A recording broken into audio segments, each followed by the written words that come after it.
Yeah, hopefully the man alongside me will have all the answers for us, leading sports lawyer Richard CRAMER. Richard, let's start with the implications for the Premier League, for the EFL, if the season is cancelled.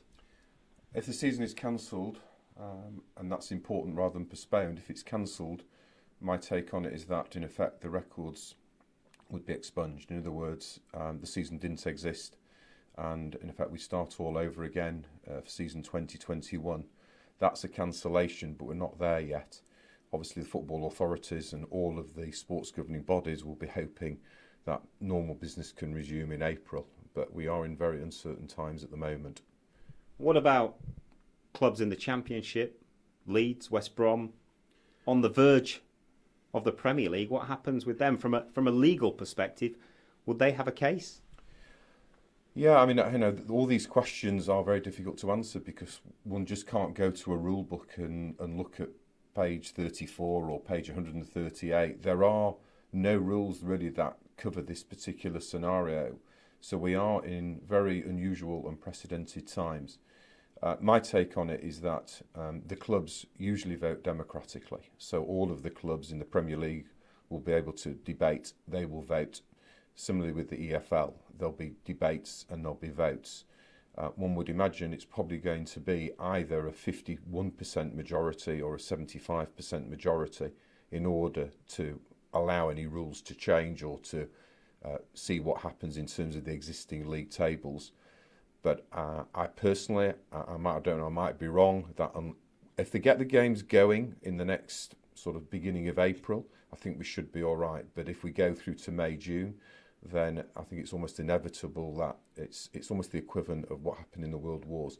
The season just has to be cancelled and they start all over again, which is obviously devastating for the likes of Leeds United and West Brom.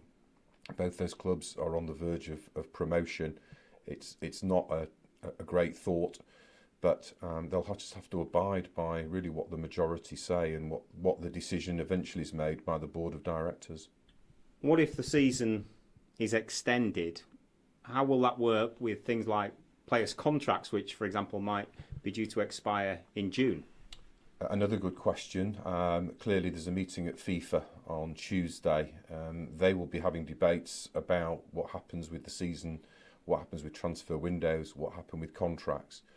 My take on it is that if the season is able to resume and there's going to be a 2-month extension, then it makes sense to put back the contract expiry date. So say instead of 30 June, it might be put back to 31 August. They may actually lift the whole of the transfer window. But these are just questions that almost have never been asked, have never been answered before. And it will take a lot of good, experienced brains, football knowledge, lawyers will be sat around the table trying to work out the best and fairest system for the players, for the clubs, for the fans. But right now, we are in a world crisis, and I think health and safety is probably the first and paramount consideration. We thank you for your time today. A world crisis, there you have it. A personal crisis in a way as well for Richard, because his daughter is due to get married in just 3 weeks' time. So these are difficult times for everyone, and we await developments to see what the next steps will be.